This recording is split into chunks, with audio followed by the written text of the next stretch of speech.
The night Priscilla Holt buried her husband, the temperature dropped to 12 below zero, and her youngest child stopped speaking.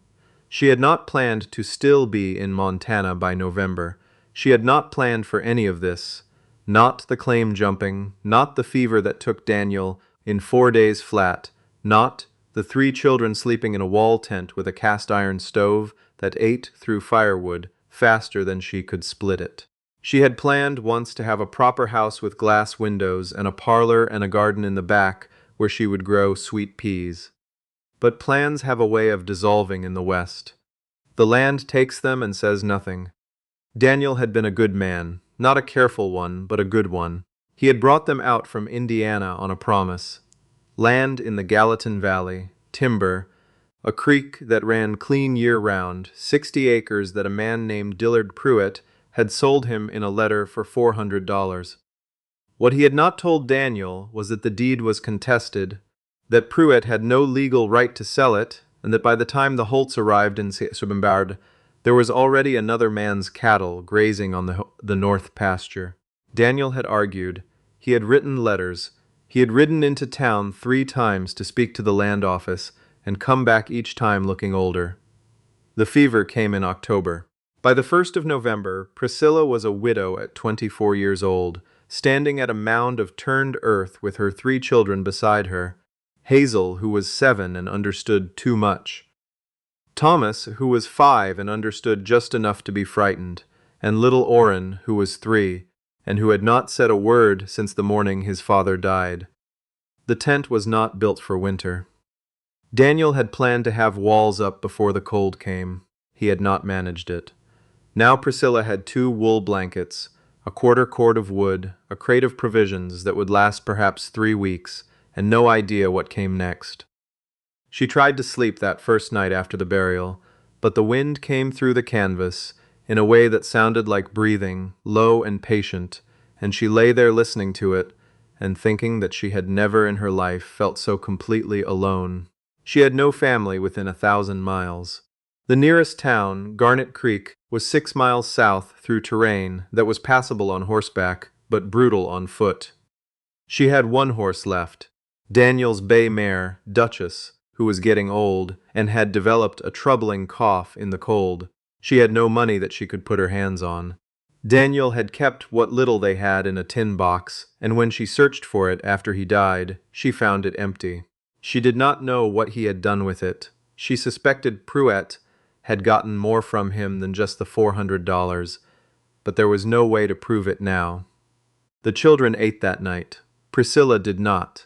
She told herself she wasn't hungry. She almost believed it. The man appeared on a Thursday morning, 2 weeks after the burial.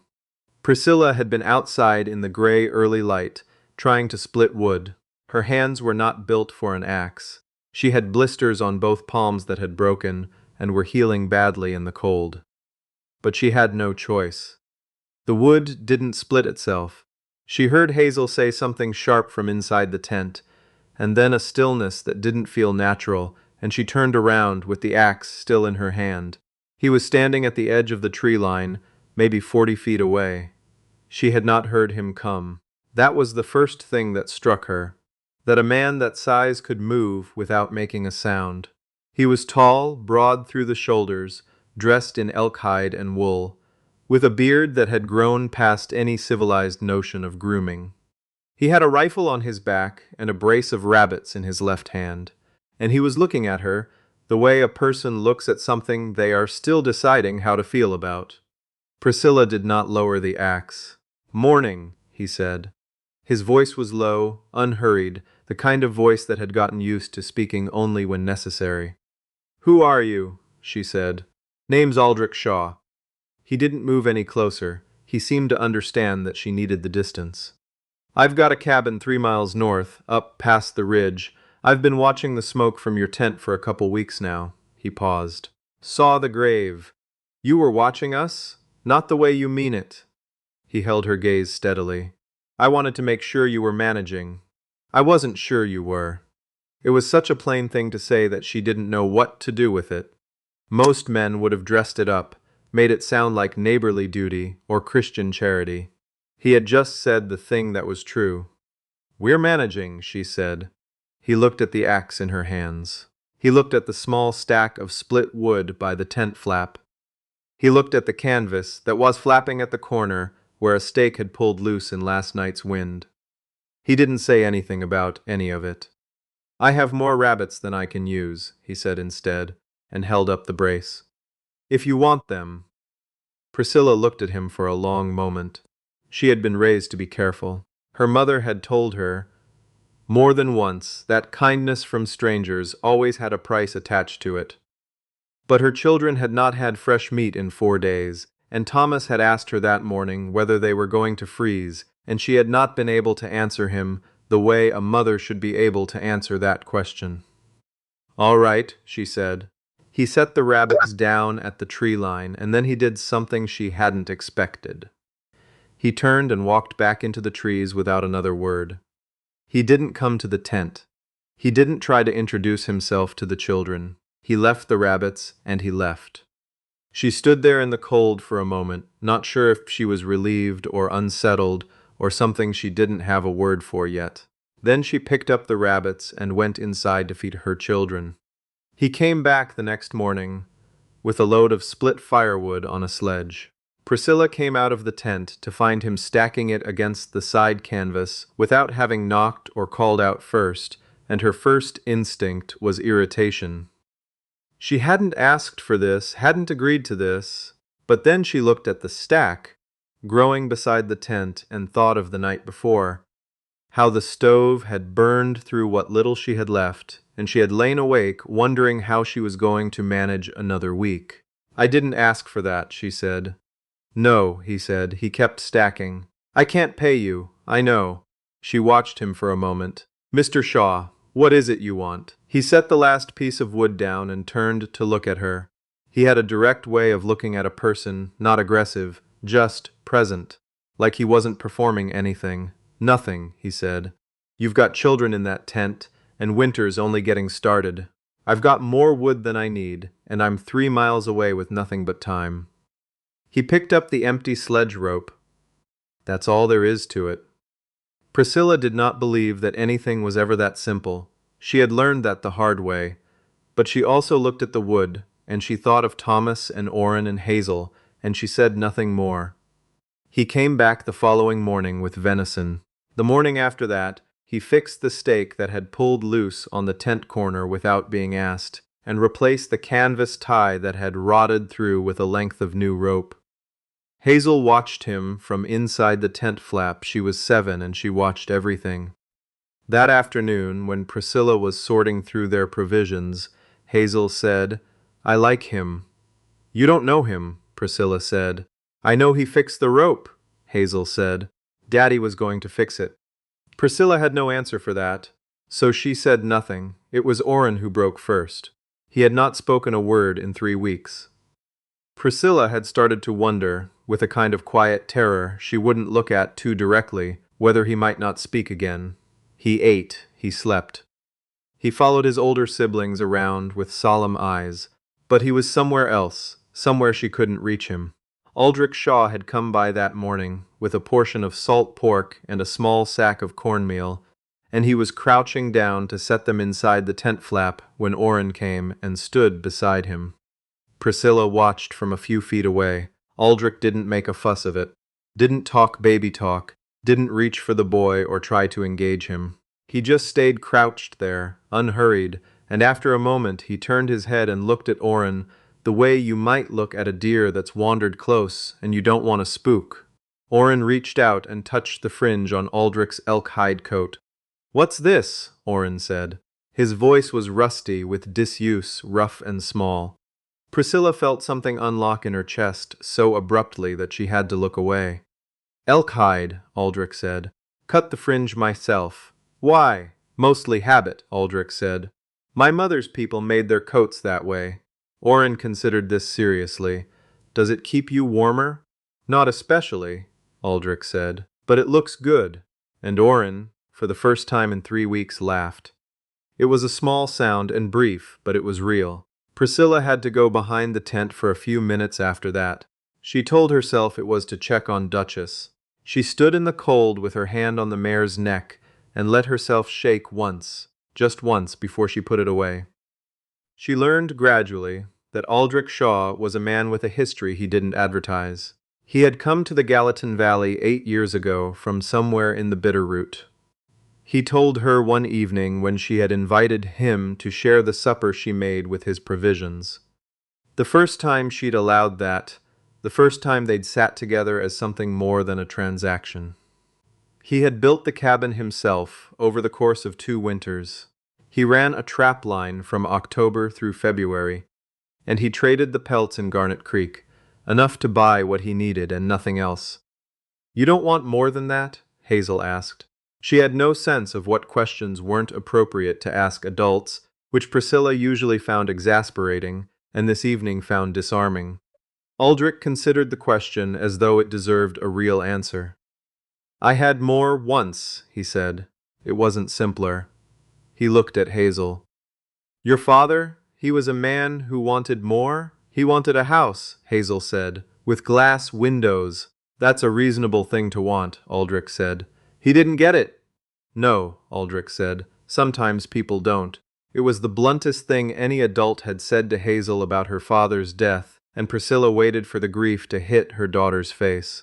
Instead, Hazel looked at Aldrich with an expression of something like relief, as though she had been waiting for someone to just say it plainly. It was after that supper that Priscilla began, cautiously, to see the shape of the man behind the elk hide and the silence. She found out about Dillard Pruitt on a Tuesday in the worst possible way. She had ridden Duchess into Garnet Creek for supplies, the first time she'd made the trip since the burial, and she was at the dry goods counter when she overheard 2 men talking near the stove. They were not quiet about it.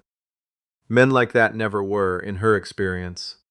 They spoke as though women in earshot were furniture. One of them was talking about the Holt claim. "Pruitt's got the paperwork filed," the man was saying. "Crooked Judge Haverford's handling it. By spring it's settled. What about the widow? What about her?" "She's squatting on contested land. When the ruling comes in, she'll have to move." A pause. "Pruitt said he'd give her through February to clear out on her own. After that, it gets official." "That's generous." "That's Pruitt," the man said, and they both laughed in the way that men laugh when they know something you don't. Priscilla walked home through the cold with her supplies and her new knowledge, and said nothing to the children that evening. She lay awake that night, listening to the wind and doing the arithmetic. February was 10 weeks away. She had no legal standing, no money for a lawyer, no documentation to counter whatever Pruitt had filed. Daniel had believed in the deed Pruitt sold him. He had believed in it enough to bring his family out here, and then he had died still believing in it, and now a crooked judge was going to finish what Pruitt started. She thought about her mother's house back in Indiana, and how small and suffocating it had felt when she was 17. She thought about how far away it was now, and how it might as well be the moon. She was still awake at 3 in the morning when she heard something outside the tent. Her hand went to the rifle Daniel had left before she was fully sitting up. It was only Duchess, shifting in the cold, but it made her realize she was afraid, not of the dark, not of the cold. She was afraid of Pruitt and his paperwork and his crooked judge, and she had no idea what to do about it. She told Aldrich the next morning. She hadn't planned to. He arrived with a haunch of venison, and she had meant to thank him and let him go, but the words came out of her before she thought them through. The conversation she'd overheard, Pruitt's name, the judge, the February deadline. She watched his face as she spoke. It didn't change much, but something in his eyes went still and quiet in a way that was different from his usual stillness. "Haverford," he said when she finished. "You know him?" "I know what he is," Aldrich said. "He's been Pruitt's man for years." He was quiet for a moment. "Your husband, did he have any record of the original transaction? Letters? Anything?" "I don't know. His papers are in the trunk." She paused. "I haven't gone through it. I haven't been able to." He nodded, as though that required no explanation. "I think you need to go through the trunk," he said. "Carefully. What good would it do? Pruitt has a judge. Haverford has a judge in Garnet Creek, Aldrich said. That's not the same as having a judge in Helena. He looked at her steadily. There's a federal land commissioner in Helena. He doesn't belong to Pruitt. Priscilla stared at him. You know this. I know a fair amount about what Pruitt's done in this valley, Aldrich said. There was something in his voice carefully held back that she chose not to ask about yet. And I know a man in Helena. Lawyer named Breckenridge. He works territorial disputes. He paused. He owes me a conversation. Why would you? She stopped. Started again. Mr. Shaw, you've been splitting wood for us and bringing meat and fixing what needs fixing, and now you're talking about lawyers in Helena. I need to understand what this is. Hal was quiet for long enough that she wondered if she'd said something wrong. I had a wife, he said finally, 7 years ago, and a boy. They were living in a place not so different from this. His voice did not break, but it was careful with itself. A man with money and a man with a judge decided the land was his. I was up on the trap line when it happened. By the time I got back, it was done. He looked at the tent, at the canvas side where he'd fixed the rope. I didn't know what to do then. I know more now. He met her eyes. That's what this is, Mrs. Holt. The wind moved through the pines above them, and Priscilla stood in the cold and did not say anything for a moment, because there was nothing sufficient to say. I'm sorry, she said at last. So am I, he said. Every day. She went through the trunk that night, after the children were asleep.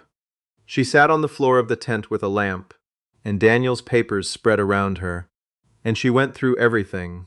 Receipts, letters, a surveyor's notation she didn't fully understand, a diagram of the 60 acres with a creek marked on it, and then, at the very bottom, folded inside the pages of Daniel's Bible, she found something she had not known existed. It was a letter, not from Pruitt, from a man named Ellis Cregar, who had written to Daniel 3 months ago from Billings, saying that he had been present at the original land office registration in 1881, that the land had been legitimately recorded under the name of a man named Hayes Dunnigan, who had subsequently died without heirs in 83, and that Pruitt had no legal claim to it, and that if Daniel wished, Cregar could testify to the transaction on his behalf. Daniel had not answered the letter. Maybe he had meant to. Maybe the fever had come first. Priscilla read the letter 3 times. Then she folded it carefully and put it inside her dress, against her skin, where she would not lose it. In the morning she showed it to Aldrich without preamble. He read it once. Then he read it again. Then he looked up at her, and for the first time she saw something shift in his face that wasn't careful, something that was, briefly, close to relief. This is enough, he said. With Cregar's testimony and a federal filing, this is enough to contest Pruitt's claim properly. Will Cregar still testify? The letter is from 3 months ago. I'll go to Billings and ask him. She stopped. That's a long way to go for someone else's problem. It's not someone else's problem, he said, and he said it with such simple directness that she couldn't argue with it, even though part of her wanted to. He left for Billings on a Thursday and was gone 11 days. They were the hardest 11 days Priscilla had spent since the burial, not because anything went wrong precisely, but because she had grown accustomed, without fully noticing it, to not being alone. She split wood every morning. She cooked from what he'd left in the provisions. She read to the children at night and told herself that whatever happened with the land claim, she had always managed. She was managing now. But Hazel asked about him on day 3, and Thomas asked on day 5, and on day 7, Orrin went to the tree line and stood there looking north for a while, and then came back inside without saying anything. Priscilla didn't ask what he'd been looking for. She knew. Aldrich came back on a Friday evening with a man she didn't recognize, older, heavy-set, wearing a good coat and a look of someone who had ridden a long way and was not pleased about it, but was resigned to it. This was Ellis Cregar. He was willing to testify. He had, in fact, been hoping someone would ask. He stayed 2 days. He took Priscilla's copy of the original deed, the letter, the surveyor's notation, and the diagram of the 60 acres. He was going to Helena. He had an appointment with a federal land commissioner named Aldous Wells. He had done this before, he told her.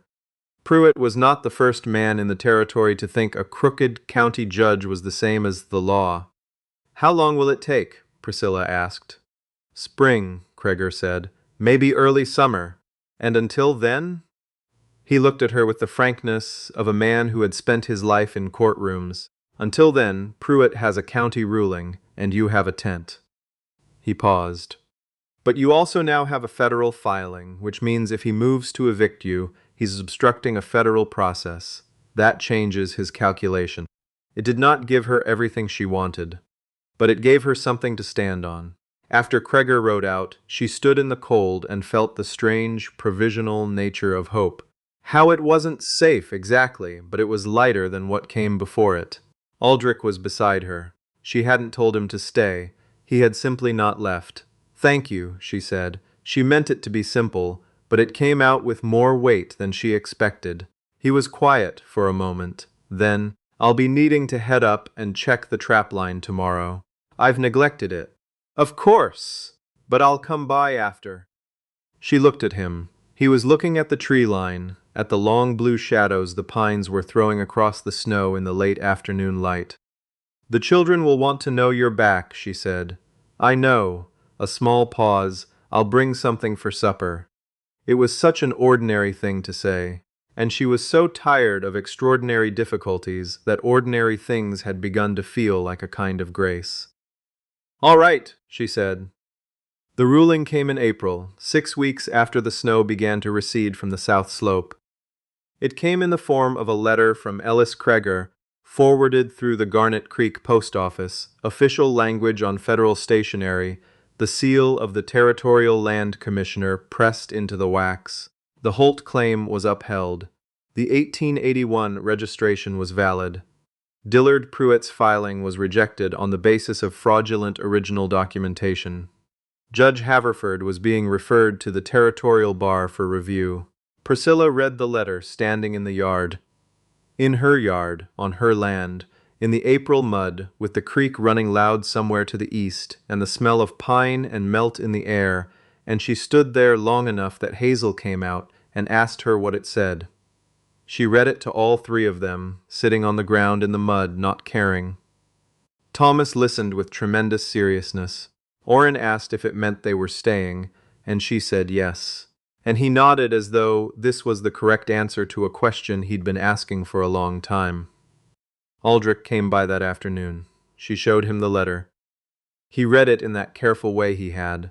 Then he handed it back and he looked at her and he said nothing for a moment, because some things are too large for the first words you reach for.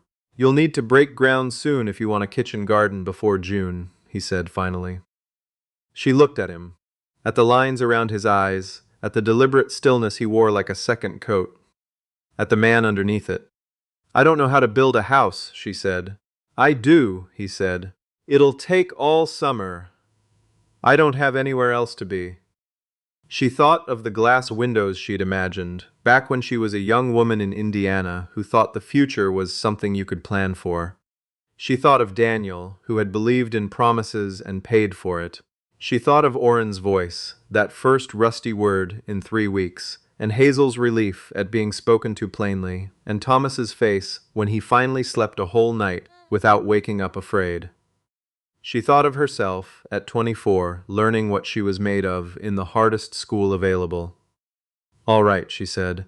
She had said those same words to him the first morning about the rabbits. He remembered.